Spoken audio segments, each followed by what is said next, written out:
Hello students, I am Dr. Himanshu Kandpal, Assistant Professor English, Government MS College for Women, Bikaner. Today we are going to study the essay Professions for Women written by one of the 20th century English writer Virginia Woolf. The essay Professions for Women is an adaptation of the speech that Virginia Woolf gave at the National Society for Women's Service on January 21, 1931. This speech was delivered at Women's Service League, and in it Woolf takes the theme of the professional women and presents a critical look at the position of women and the professional women in particular in 1930s Britain. On this day, Woolf has been summoned, asked to talk about her personal professional experience to the young women who were about to find a job. This is a very motivational essay, or we can say the motivational speech delivered by Virginia Woolf. Woolf in this essay highlights the importance of women's independence regarding both their professional and private life. She presents her views that freedom for women is very important, whether it is in the public sector or whether it is in the private sector. Employment is an important aspect of a woman's life, a fundamental step to equality and self-sufficiency, which was still unknown to the majority of women. She feels that being employed give enough space and freedom to any woman, and it is a fundamental step to equality, and they can feel self-independent also.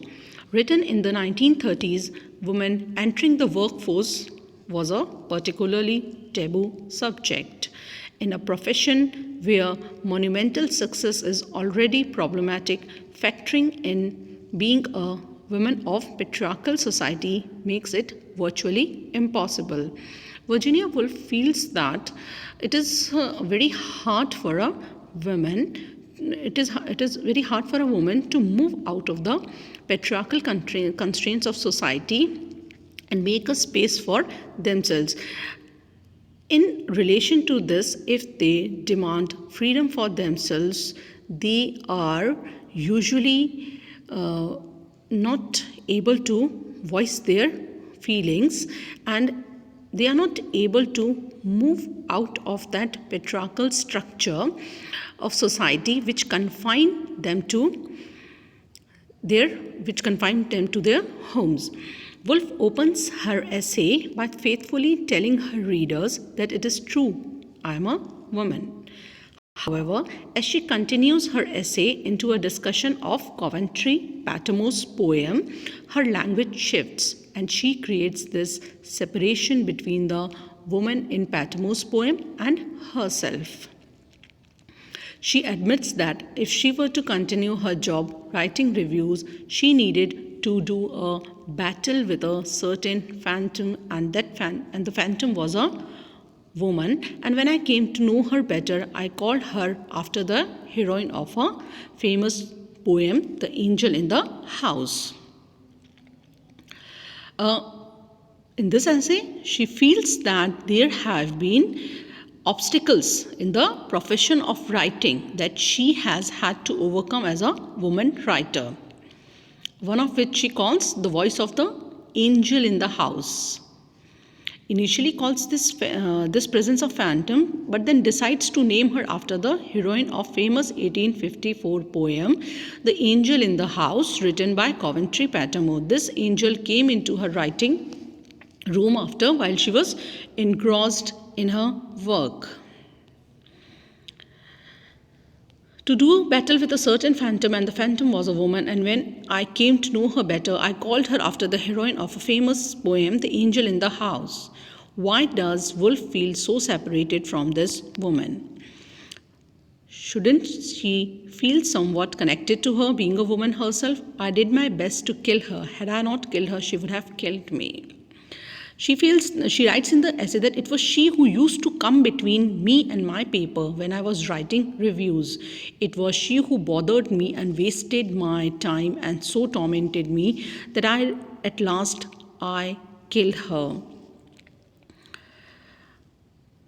So here she is hopeful that younger women writers will never encounter this phantom. Through the entirety of the speech, there are various stylistic writing elements she uses to convey her message. Woolf's strong use of rhetorical devices and most of the figurative language communicates her ideas effectively. She clearly communicates these ideas creatively through the use of key metaphors, the angel and the empty rooms. Her first metaphor, the angel of the house, is described as a phantom. The angel prevents Woolf from expressing her true thoughts in order to conform society's expectations of women. This image of angel in the house, Woolf thinks that prevents her true thoughts in order to if she likes to express her views, this phantom of the angel of the house come between her and paper when she is writing something. The angel prevents Woolf from expressing her thoughts. She symbolically kills this phantom. Okay. Here I would like to tell you something about the angel in the house. She feels that, she writes in the essay this, I will describe her as shortly as I can. She was intensely sympathetic, she was immensely charming, she was utterly unselfish, she excelled in the difficult arts of the family life. She sacrificed herself daily. She was pure. Her purity was supposed to be her chief beauty, her blushes, her great grace. In those days, the last of Queen Victoria, every house had its angel. And when I came to write, I encountered her with the first words. So she feels that it is important if one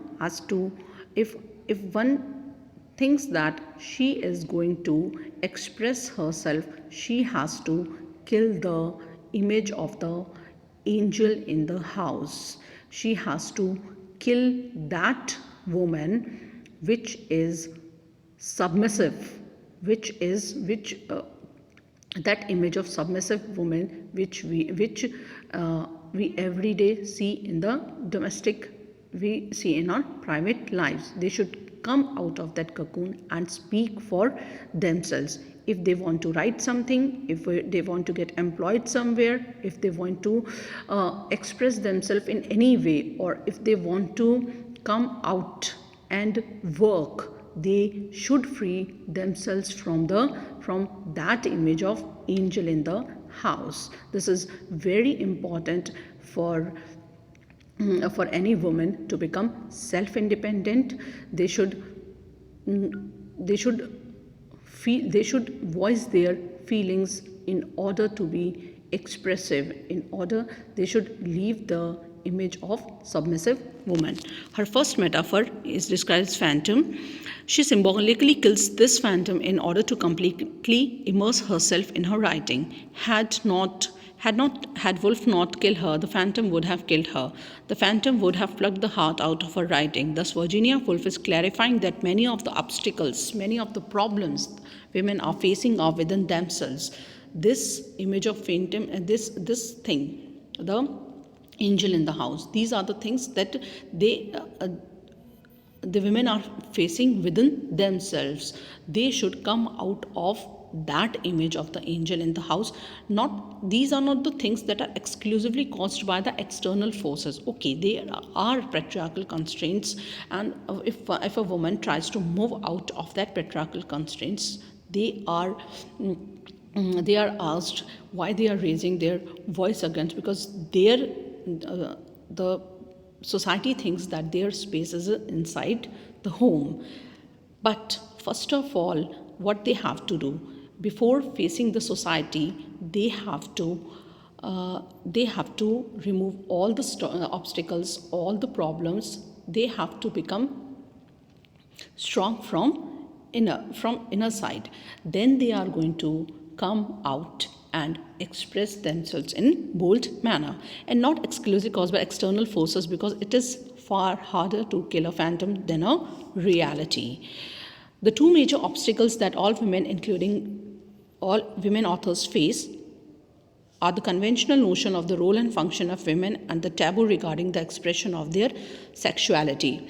The idealized woman of the late Victorian age and the earlier 20th century was the soft, tender, self-sacrificing domestic drudge who always who always fulfilled the needs of the man and joyfully accepted her own servility. Moreover, women were not expected to speak or acknowledge their physical needs and desires, as this was considered highly brazen and unwomanly. Sexuality, its expression and gratification, was considered to be the exclusive domain of men, as though women were completely asexual beings.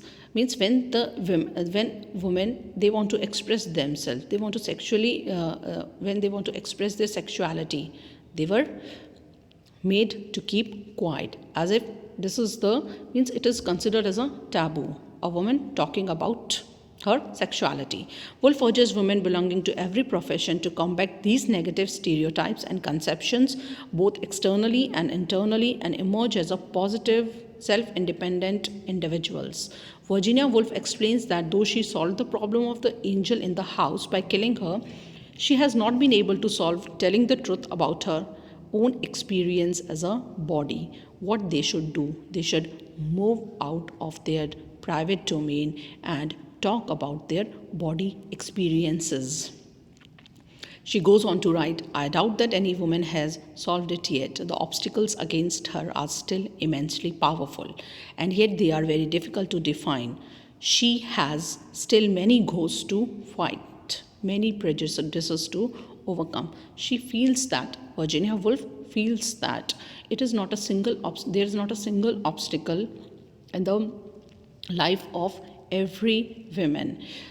They should collect all their strength and be powerful, and in order to define themselves physically, in order to express their feelings, they have to fight many phantoms, they have to fight many ghosts, internal as well as external, and many prejudices to overcome. As a queer writer, Woolf's voice during the 1930s received much attention along with praise and criticism. Woolf's fight for women's empowerment and gender equality are evident throughout her essay.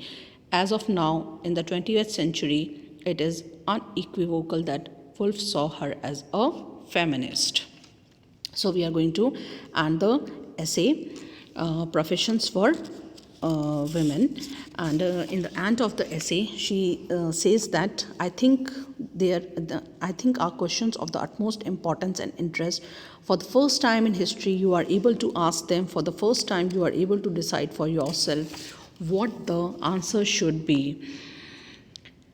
Willingly would I stay and discuss those questions and answers, but not tonight. My time is up and I must cease and I must stop. These are the ideas, these are the words that these are the words spoken by Virginia Woolf in her in this essay, which tries to give strength, power to women, and she quotes women to come out of the cocoon and speak for themselves and voice their feelings and fight the inner obstacles as well as the inner cause in order to attain some position, in order to become self-independent the society. So this is all about the essay Professions for Women, written by Virginia Woolf. Thank you.